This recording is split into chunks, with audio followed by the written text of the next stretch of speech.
Hai guys, Assalamualaikum warahmatullahi wabarakatuh. Ketemu lagi sama aku Tessa. Di podcast episode kedua ini, aku mau ngobrolin tentang self healing. Nah, teman-teman mungkin ada nih yang pernah dengar istilah self healing. Buat yang belum tahu, self healing itu adalah salah satu metode atau cara penyembuhan yang dilakukan oleh diri sendiri. Tapi ini bukan untuk penyakit medis ya teman-teman. Ini lebih ke psikis ataupun penyakit-penyakit mental. Bukan berarti kita tidak butuh yang namanya psikolog, enggak juga. Ini lebih ke diri sendiri dulu, berdamai dengan diri sendiri dulu sebelum mungkin memasuki tahap yang lebih expert lagi dengan psikolog gitu ya. Syukur-syukur dengan self healing itu udah bisa sembuh, jadi nggak perlu ke psikolog. Nah, kenapa aku akhirnya memutuskan untuk mengangkat tema ini? Karena menurut aku ini penting banget teman-teman, bahkan bisa mempengaruhi masa depan seseorang. Ya, kita sebagai manusia pastinya punya yang namanya masalah, ya kan? Gak ada tuh manusia yang gak punya masalah, sekalipun dia anak pejabat atau artis seterkenal apapun, pasti ada aja masalahnya. Nah, beberapa orang itu kesulitan untuk memecahkan masalahnya sendiri, dan kebanyakan menyimpan dan memendamnya sendiri. Bener nggak? Marah disimpan, kecewa disimpan, kesal disimpan. Nah, kekesalan, kemarahan, masalah yang disimpan secara terus-menerus, yang udah menahun, itu nantinya akan mengakibatkan perubahan perilaku, teman-teman. Contoh, awalnya seseorang yang tadinya ceria, optimis, tiba-tiba ketika ada masalah, mereka berubah jadi orang yang insecure, gak percaya diri, overthinking. Tentunya ini akan mempengaruhi pengambilan keputusan, ya kan?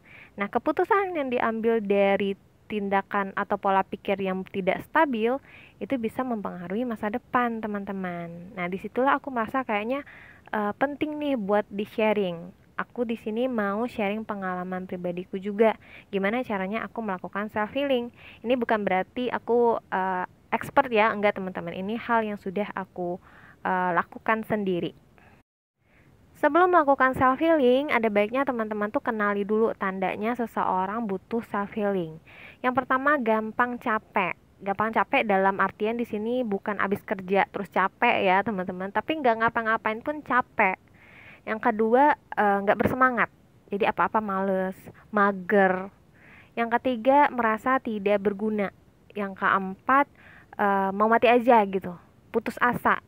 Nah, semua pola pikir atau semua perilaku yang mengarah kepada ketidakpercayaan diri itu tandanya teman-teman butuh yang namanya self healing dan harus segera ditanggulangi.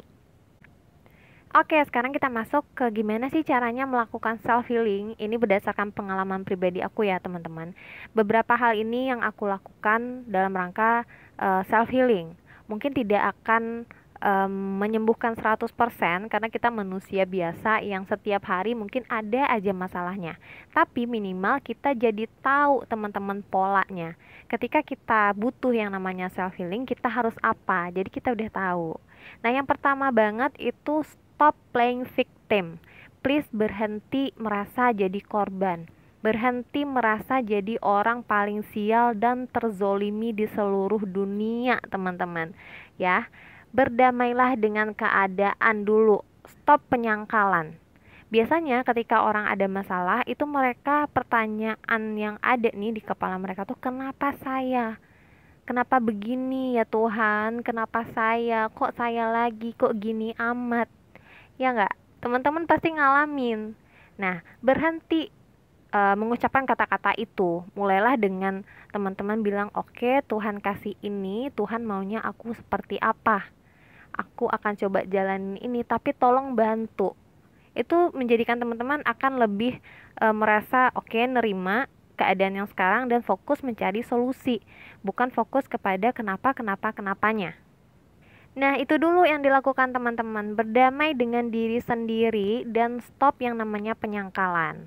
Hal selanjutnya yang aku lakukan adalah aku berhenti mendengarkan lagu-lagu galau ataupun menonton film mellow, teman-teman. Kenapa? Karena ini bisa berpengaruh terhadap psikis kita. Kalau teman-teman pernah baca ya, ada penelitian dari Dr. Masaru Emoto, itu penelitian terhadap partikel air. Ketika partikel air diberikan rangsangan positif, kata-kata positif, partikelnya akan bagus. Dan ketika air diberikan kata-kata yang negatif, partikelnya akan pecah. Nah, seperti yang udah kita tahu nih, bahwa 70% dari tubuh kita itu isinya air, teman-teman. Kebayang kalau 70% air dalam tubuh kita kasih kata-kata yang negatif melalui lagu dan film yang galau, yang mellow, itu partikelnya akan pecah dan itu pastinya akan mempengaruhi sirkulasi yang ada di tubuh kita, termasuk sifat dan cara berpikir, karena kan air nanti akan mengalir ke otak.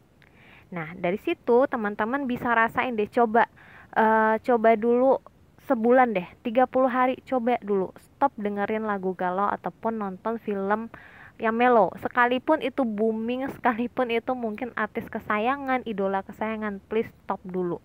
Teman-teman pasti akan merasa jauh lebih happy, jauh lebih bersemangat. Hal selanjutnya yang bisa teman-teman lakukan adalah keluar dari rumah. Keluar dari rumah ini maksudnya bukan minggat ya teman-teman, tapi keluar gitu. Jangan di rumah aja, karena kalau kita di rumah aja pikiran kadang kemana-mana gitu kan, kadang merasa dunia tuh sempit. Tapi ketika kita keluar, kita ketemu banyak orang, itu energi negatif yang ada di kita itu bisa lepas karena bertukar dengan energi-energi yang ada di alam. Banyak banget teman-teman energi-energi itu, ya kan? Kita jadi lebih fresh, kita jadi lebih bersemangat gitu. Apalagi kalau kita ngobrol dan sharing dengan orang. Berusahalah untuk bisa cerita. Walaupun bukan ceritain masalah kita, tapi kita tetap menjaga aktivitas ngobrol berkomunikasi dengan orang. Yang pastinya orang yang teman-teman ajak ngobrol ini haruslah orang yang positif ya. Jangan ngumpul atau ngobrol sama orang yang mau mati juga, teman-teman. Gak bakal kelar tuh self healingnya. Jadi harus ketemu sama orang-orang yang positif. Gimana nih kalau teman-teman gak punya orang yang positif di lingkungannya? Ya kan semuanya tuh pada galau semua, pada stres semua. Nah, teman-teman bisa mendengarkan motivasi-motivasi dari orang mungkin melalui YouTube, tapi dengernya di luar rumah. Mungkin di taman, mungkin di pantai, di tempat yang membuat teman-teman tuh rileks. Selanjutnya hal yang harus teman-teman lakukan juga, ini nggak boleh enggak, adalah perbanyak ibadah teman-teman. Karena kita nggak akan bisa melewati suatu masalah, menyelesaikan suatu masalah hanya dengan kemampuan kita sendiri. Kita butuh bantuan Tuhan teman-teman, bantuan Allah Subhanahu wa Ta'ala untuk menyelesaikan masalah-masalah kita.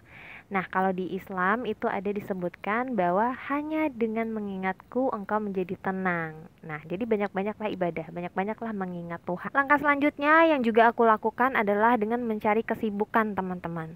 Sebisa mungkin bikin diri kalian tuh sibuk, sehingga teman-teman gak punya waktu untuk memikirkan hal-hal yang gak penting. Ya, aku belajar ini dari salah satu idol K-pop teman-teman.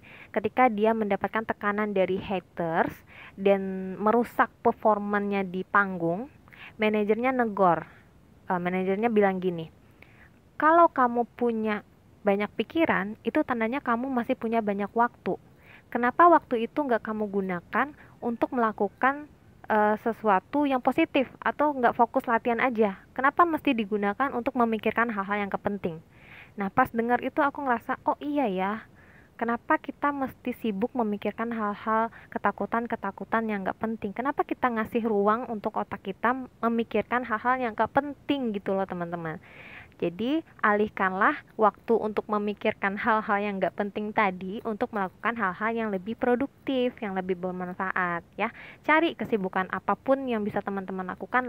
Hal lainnya yang juga aku lakukan adalah dengan berolahraga teman-teman. Ya, at least bukan olahraga yang kayak teman-teman bayangin ya, pakai training terus ikutin workout, gak gitu teman-teman. Aku olahraganya itu dengerin musik K-pop, terus ikutin joget-joget gak jelas gitu teman-teman. Yang penting berkeringat. Atau olahraga juga kan namanya. Nah, kenapa? Karena di saat tubuh kita bergerak, tubuh kita berkeringat, itu kita juga secara nggak sadar mengeluarkan hormon yang namanya hormon endorfin, teman-teman. Hormon endorfin ini adalah hormon yang menciptakan perasaan bahagia, perasaan happy. Jadi kalau kita berolahraga dan bergerak tubuhnya, otomatis kita akan merasa lebih happy. Selanjutnya yang aku lakukan juga adalah self love teman-teman, mencintai diri sendiri. Mungkin lebih ke apa namanya, enggak lagi ngomong kata-kata yang negatif, misalkan kayak oh nggak bakal bisa nih, nggak mungkin nih, itu enggak, aku ganti dengan kata-kata yang lebih positif, jatuhnya afirmasi ya, afirmasi ngomongin hal-hal yang positif. Misalkan pagi-pagi nih teman-teman bisa mulai dengan bersyukur, grateful gitu ya, bilang alhamdulillah hari ini masih diberikan kesempatan untuk hidup, untuk bernafas, sebutkan hal-hal yang teman-teman syukuri di awal gitu ya, beberapa, mungkin 10 atau 20 yang teman-teman bisa sebutkan, atau mungkin teman-teman tulis di buku apa yang teman-teman syukuri hari ini. Dan bisa juga dengan tambah mengucapkan kalimat-kalimat yang positif, misalkan saya seseorang yang luar biasa, saya terlahir untuk sukses, saya bisa melakukan apapun dengan baik, kayak gitu teman-teman. Contohnya itu akan ngebantu banget buat teman-teman jadi lebih percaya ke diri teman-teman sendiri. Nah, itu dia tadi teman-teman beberapa hal yang aku lakuin dalam rangka self healing. Mudah-mudahan bisa menjadi input positif buat teman-teman semua. Kalau mau di-share ke teman-temannya yang lain juga boleh banget. Mudah-mudahan teman-teman yang mendengarkan ini yang merasa butuh self healing terbantu ya dengan adanya podcast ini. Nah, sekian dari aku teman-teman, sampai jumpa di podcastku selanjutnya. Kalau teman-teman pengen aku bahas apa, silahkan komen di kolom komentar ya. Assalamualaikum warahmatullahi wabarakatuh. See you.